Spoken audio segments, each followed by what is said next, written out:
Jimmy Kimmel was confident. He had years of experience in the late-night comedy world, knew how to handle political figures, and knew how to make his audience laugh. But Jasmine Crockett was going to be a different kind of guest. Kimmel's jokes about Crockett had gone viral, but now the subject of those jokes was sitting across from him, and what Crockett was going to say that night wasn't going to make Kimmel laugh. The Jimmy Kimmel Live studio pulsed with its familiar energy on that Tuesday evening in November. The iconic Hollywood Boulevard Theater, with its distinctive red velvet seats and intimate 300-person capacity, had hosted countless celebrities, politicians, and cultural figures over its 2-decade run. But tonight felt different. Jimmy Kimmel sat behind his desk, adjusting his tie one final time as the final commercial break wound down. At 56, he had mastered the art of late-night television, the perfect balance of irreverent humor, topical commentary, and celebrity interviews that had made him one of the most recognizable faces in American entertainment. Across from him, in the guest chair that had been occupied by everyone from presidents to pop stars, sat Representative Jasmine Crockett of Texas. She wore a sharp burgundy blazer that caught the studio lights perfectly, her expression calm but focused in a way that made Kimmel slightly uncomfortable. What Kimmel didn't fully appreciate was the context that had brought Crockett to his show. 1 week earlier, Kimmel had included Crockett in his opening monologue as part of a segment about political correctness gone wild. He had mocked her recent congressional floor speech about inclusive language, suggesting that politicians like her were more concerned with pronouns than progress, and joking that she was so woke she probably apologizes to her coffee for keeping it up all night. The audience had laughed. The clip had gone viral on social media, and Kimmel had thought nothing more about it, just another night of topical comedy in an endless stream of political material. But the jokes had reached Crockett, and rather than issue a typical politician's response through a spokesperson or social media post, she had done something unexpected. She had called Kimmel's booking team and asked to appear on the show. "I'd love to discuss the issues Jimmy raised in his monologue," she had told the producer. "I think your audience would benefit from a more nuanced conversation." The booking team had been intrigued. Political figures usually avoided shows where they'd been mocked, and Crockett's willingness to engage suggested either supreme confidence or supreme naivety. Either way, it would make for compelling television. Now, as the cameras rolled live to an audience of millions, Kimmel prepared to find out which one it was. "We're back with Representative Jasmine Crockett from Texas," Kimmel said, turning to his guest with the practiced charm that had made him a late-night fixture. "Jasmine, thanks for being here. I have to say, I was surprised when your team reached out after my monologue last week." Crockett smiled, but there was something in her expression that suggested she hadn't come to play along with the usual late-night comedy routine. "Thanks for having me, Jimmy. And I have to say, I was surprised by your monologue, too. In all the best ways." Kimmel raised an eyebrow. "In the best ways. I don't think I was particularly kind to you." "You weren't," Crockett agreed, her tone remaining pleasant but firm. "But you were honest about how you see politicians like me, and I thought your audience deserved to hear an honest response." There was something in her tone that made Kimmel realize this wasn't going to be the typical celebrity appearance where his guest laughed along with jokes made at their expense. "Okay," Kimmel said, leaning back in his chair. "So let's talk about it. You gave a speech about inclusive language, and I may have suggested that you're more concerned with political correctness than actual problems. What's your response to that?" Crockett leaned forward slightly, her posture suggesting someone who was about to make an important point. "Jimmy, can I ask you something first? How many transgender kids do you think are in foster care right now because their families rejected them for who they are?" The question caught Kimmel off guard. This wasn't the defensive response he had expected. I don't know the specific number. About 40% of homeless youth identify as LGBTQ+, Crockett said, her voice calm but carrying the weight of someone who had done her homework. And the average age when these kids are kicked out of their homes is 15. The studio audience, which had been prepared for light-hearted political banter, was now completely silent. So when you joke about politicians being concerned with pronouns, Crockett continued, you're joking about language that could mean the difference between a 15-year-old kid feeling safe in their own home or sleeping on the street. Kimmel shifted uncomfortably in his chair. Jasmine, I wasn't trying to make light of— I know you weren't, Crockett interrupted gently. That's exactly my point. You weren't thinking about those kids at all. You were thinking about politicians being silly and overly sensitive. But language matters because people matter. She turned slightly to address the audience directly. Jimmy made a joke about me apologizing to my coffee for keeping it up all night. And that's funny. I can appreciate good comedy. But the premise of the joke is that caring about how we talk to each other is somehow ridiculous. Kimmel was beginning to realize that he had underestimated his guest. I think there's a difference between being respectful and being overly politically correct. Is there? Crockett asked. Because in my experience, political correctness is usually just what people call basic respect when they don't want to extend it. She pulled out her phone and consulted a note. Jimmy, you've been in entertainment for over 20 years. In that time, have you changed how you talk about women, about people with disabilities, about different ethnic groups? Kimmel nodded slowly. Of course. We've all evolved. Exactly, Crockett said. You've evolved because you learned that words matter, that how we talk about people affects how we see them and how they see themselves. So why is it political correctness gone wild when politicians try to do the same thing? The question hung in the air like a challenge.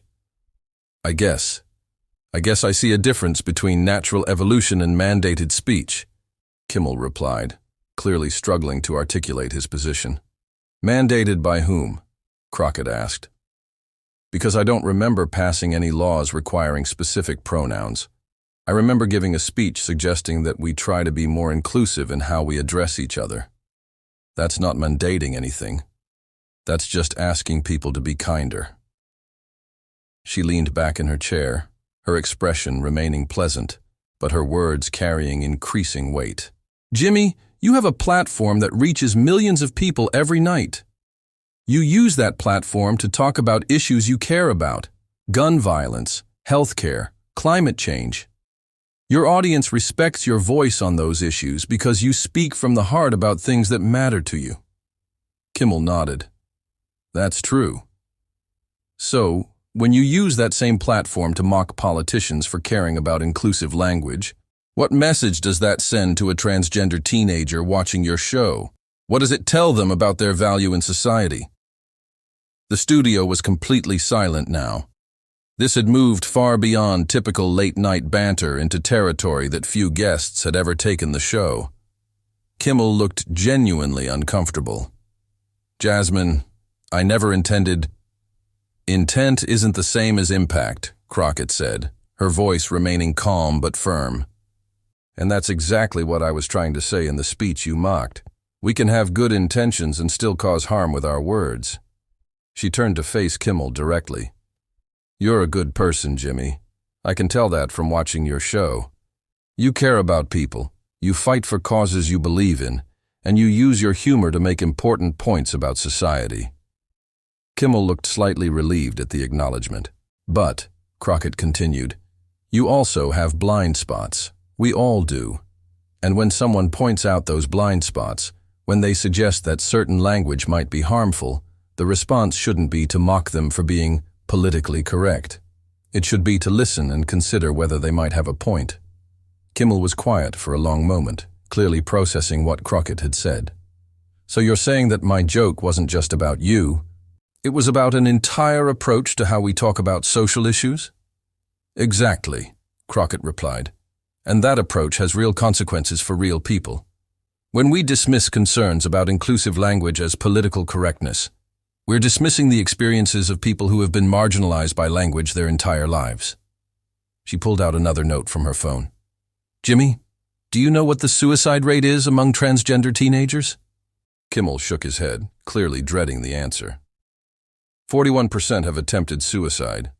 And one of the biggest protective factors, one of the things that makes kids less likely to harm themselves, is having adults in their lives who use their correct names and pronouns. The weight of the statistics settled over the studio like a blanket. So when you joke about politicians being obsessed with pronouns, Crockett said, her voice growing more passionate, you're joking about something that literally saves lives. Kimmel was visibly struggling with the implications of what Crockett was saying. I had no idea. I know you didn't, Crockett said, her tone softening slightly. Most people don't.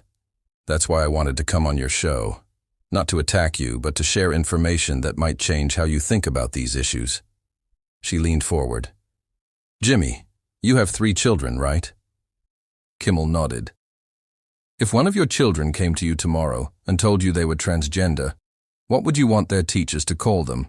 What would you want their friends to call them? What would you want society to call them? Kimmel's voice was quiet when he answered. I'd want them to be called whatever made them feel safe and accepted. Exactly, Crockett said. That's all inclusive language is. Creating a world where all kids feel safe and accepted. It's not about political correctness or virtue signaling. It's about love. The studio remained completely silent, but there was a different quality to the silence now. Not the awkward quiet of uncomfortable comedy, but the thoughtful silence of people processing important information. Kimmel looked directly at Crockett. I think I owe you an apology. You don't owe me anything, Crockett replied. But you might owe one to the transgender kids who watch your show and heard you mock the idea that their identities matter. Kimmel turned to face the camera. She's right. I want to apologize to anyone who was hurt by my jokes about inclusive language. I was speaking from ignorance, and ignorance isn't an excuse when you have a platform like this one. He turned back to Crockett. Thank you for coming on the show and educating me instead of just writing me off. Thank you for listening, Crockett replied. That's all any of us can ask for, that when we point out harmful language or behavior, people are willing to listen and learn instead of getting defensive. Kimmel nodded. So what can people do? How can we be more inclusive in our everyday language? Start small, Crockett said. Ask people what they want to be called and then call them that. When you make a mistake, and we all make mistakes, and remember that being asked to change your language isn't an attack on your character. It's an opportunity to show that you care about other people's experiences. She paused. And maybe think twice before mocking politicians who are trying to create a more inclusive world. We might actually be onto something. Kimmel laughed for the first time since the serious part of the conversation had begun. Point taken. Is there anything else you want people to know? Just that politics doesn't have to be about winning and losing, Crockett said. Sometimes it can be about learning and growing together. Tonight was a perfect example of that. As the show went to commercial break, the studio audience erupted in applause.